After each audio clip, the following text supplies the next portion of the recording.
Hello guys, अस्सलाम वालेकुम, welcome back to my channel. So आज हम पढ़ने वाले जनरल साइंस 8th क्लास की पंजाब टेक्स्ट बुक बोर्ड की बुक है ये। और अभी हम इसका चैप्टर नंबर 1 स्टार्ट करेंगे जिसका नाम है इकोलॉजी।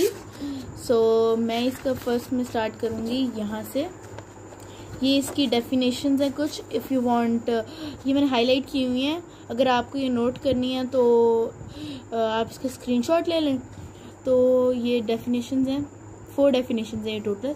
अब हम इसे रीड करने पे आते हैं। The environment in our surrounding has both living and non living things. जो हमारा एनवायरनमेंट है, हमारी जो माहौल है, उसमें दोनों चीज़ें आती हैं, living and non living things. Living things of an environment are termed as biotic components. जो जानदार चीज़ें हैं हमारे एनवायरनमेंट की, वो बायोटिक कंपोनेंट्स कहलाती हैं, जबकि non living things of our environment are termed as abiotic components. जो बेजान चीज़ें हैं हमारे एनवायरनमेंट की, वो एबायोटिक कंपोनेंट्स कहलाती हैं। Biotic and abiotic components of an environment are interrelated. Biotic और एबायोटिक कंपोनेंट्स का आपस में एक रिश्ता होता है। To the study of relationship between the biotic and abiotic components of an environment are called ecology.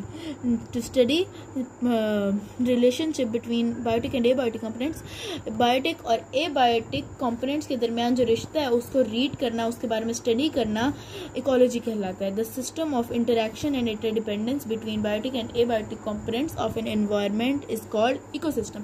The system जो interaction और इंटरडिपेंडेंस का सिस्टम है बायोटिक और एबायोटिक कंपोनेंट्स के दरमियान हमारे एनवायरनमेंट में, वो इकोसिस्टम कहलाता है। जो ये वाला पैराग्राफ है, इसके अंदर से कोई शॉर्ट क्वेश्चन आंसर्स या कोई लॉन्ग तो वैसे भी नहीं बनेगा, कोई शॉर्ट क्वेश्चन आंसर्स नहीं बन सकते, तो you can skip this paragraph. और अब हम आते हैं कार्बन एंड ऑक्सीजन साइकिल पे। Carbon and oxygen are 2 elements that are essential to life. Carbon और ऑक्सीजन 2 ऐसे मादे हैं, जो 2 ऐसे एलिमेंट हैं जो हमारी रोज़मर्रा की ज़िंदगी में बहुत ज़्यादा ज़रूरी होते हैं, हमारे लिए बहुत ज़्यादा ये इस्तेमाल में आते हैं हमारे। They are naturally present in our atmosphere in the form of carbon dioxide and oxygen gases. ये हमारे माहौल के अंदर पहले से मौजूद होते हैं कार्बन डाइऑक्साइड एंड ऑक्सीजन की फॉर्म में।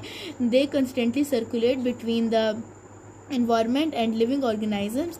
ये कंस्टेंटली हर वक्त, हर टाइम सर्कुलेट करते हैं एनवायरनमेंट और लिविंग ऑर्गेनिजम्स के दौरान, हमारे माहौल और जो जानदार हैं हमारे, उनके दरमियान इन अ सर्कुलर वे, दायरे की फॉर्म में। ये इसकी डायग्राम बनी हुई है कार्बन साइकिल की, जैसे कि ये आप देख लें। उसके बाद ये डायग्राम पेपर में आ सकती है, आपके एग्ज़ाम्स वगैरह में आ सकती है, इम्पोर्टेंट है ये डायग्राम। इसको आप लोगों ने कार्बन और ऑक्सीजन वाले क्वेश्चन के साथ ही नोट करना है, ये इससे अलग नहीं है, मैं पहले ही बताती चलूँ आप लोग को। उसके बाद हम लोग आते हैं यहाँ पे, when plants prepare food in photosynthesis. जब जो प्लांट्स हैं, जो हमारे पौधे हैं, वो खाना बनाते हैं फोटोसिंथेसिस के प्रोसेस से।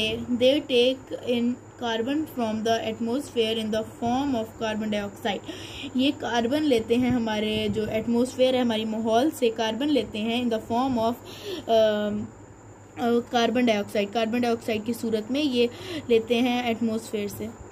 इन दिस प्रोसेस, इस प्रोसेस में they also release oxygen gas to the atmosphere.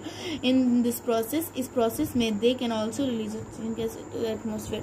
ये ऑक्सीजन गैस रिलीज करते हैं, जो कि हम लोग इंसान जो है वो इनहेल करते हैं, और ऑक्सीजन गैस एक्सहेल करते हैं। जो ऑक्सीजन गैस हम लोग इनहेल करते हैं वो प्लांट्स हमें देते हैं, और जो हम कार्बन डाइऑक्साइड एक्सहेल करते हैं वो कार्बन डाइऑक्साइड ये प्लांट्स लोग खुद ले लेते हैं। अब हम आते हैं इधर। All animals and plants respirate to get energy. जितने भी प्लांट्स हैं, जितने भी एनिमल्स हैं, वो अपनी जो एनर्जी है वो खुद बनाते हैं, एक किस्म से वो एनर्जी अपनी प्रिपेयर करते हैं ड्यूरिंग रेस्पिरेशन के प्रोसेस के दौरान। दे टेक इन ऑक्सीजन, ये ऑक्सीजन इनहेल करते हैं फ्रॉम द एटमॉस्फेयर से, and release carbon dioxide to the atmosphere, और कार्बन डाइऑक्साइड जो है ये एक्सहेल करते हैं एटमॉस्फेयर में। सिमिलरली इसी तरह during decomposition and during decomposition, इसी तरह से जब डिकम्पोजिशन होता है biomass matter of dead bodies, जो डेड बॉडीज़ के जो मैटर होता है उसे बायोमास कहते हैं। The oxygen gas present in atmosphere is used as carbon of biomass is released into the atmosphere in the form of carbon dioxide. The oxygen gas जो है हमारे माहौल में जो मौजूद है पहले से ही, वो यूज़ होती है। कार्बन और बायोमास रिलीज होते हैं, वो यूज होती है, और कार्बन और बायोमास रिलीज होते हैं into the atmosphere in the form of carbon dioxide की फॉर्म में। अब हम लोग ये स्टार्ट करते हैं ये वाला paragraph. So energy flow in an ecosystem, इसमें ना ये डेफिनेशन है photosynthesis, producers, primary consumer, herbivores, secondary consumer और कार्निवर्स, ओमनिवर्स। इनकी ये मैंने हाईलाइट नहीं की हुई, अगर आप कहते हैं तो मैं आपको दोबारा ये हाईलाइट करके दे दूंगी, बट ये बहुत इजी है। यहाँ से लेके इस तरह से आप इसकी डेफिनेशन हाईलाइट कर सकते हैं। वैसे तो ये पूरा टॉपिक ही बहुत इंपॉर्टेंट है, ये वाला टॉपिक आप लोग मोस्ट इंपॉर्टेंट है, पूरा का पूरा टॉपिक ही आप याद करें, एनर्जी फ्लो इन इकोसिस्टम। ये वाला टॉपिक आपने ज़रूर याद करना है। अब हम इसको रीड करते हैं। We know that organism need energy for their life activities, हमें पता है कि जो लिविंग ऑर्गेनाइज्म है उन्हें एनर्जी चाहिए होती है अपनी लाइफ एक्टिविटीज़ के लिए, जो उनकी एक्टिविटीज़ हैं उनके लिए उन्हें एनर्जी चाहिए होती है। They get energy from food, वो खुराक से अपनी एनर्जी लेते हैं।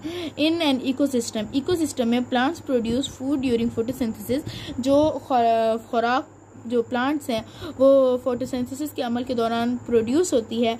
And are thus termed as producers, वो प्रोड्यूसर कहलाती है। ड्यूरिंग फोटोसिंथेसिस के अमल के दौरान प्लांट्स ट्रैप एनर्जी, प्लांट्स जो है वो एनर्जी को स्टोर करते हैं अपने पास फ्रॉम सनलाइट की एनर्जी को अपने पास स्टोर करते हैं। And store is as chemical energy in food, chemical energy की फॉर्म में, फूड के फॉर्म में, केमिकल एनर्जी इन फूड की फॉर्म में वो स्टोर कर लेते हैं। एनिमल जो है कंज्यूम्स द फूड, वो उसको कंज्यूम करते हैं, उस फूड को प्रिपेयर्ड बाय प्लांट्स, जो प्लांट्स ने प्रिपेयर किया होता है। And thus are terms as consumers, और ये कंज्यूमर्स कहलाते हैं।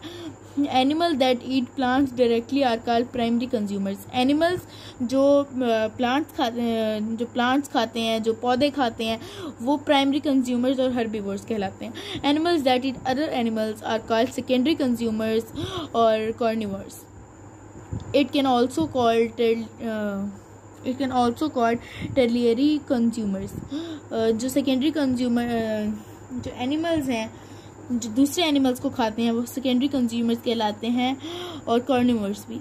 Human and some animals eat both plants as well as meat of animals are called Omniverse.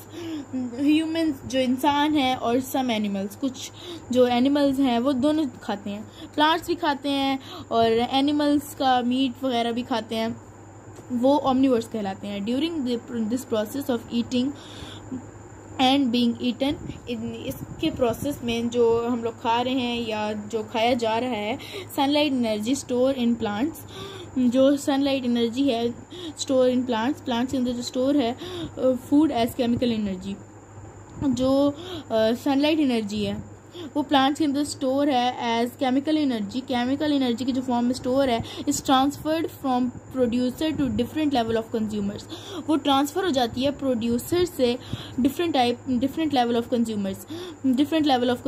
First level is primary consumers, then secondary consumers, then omnivores etcetera.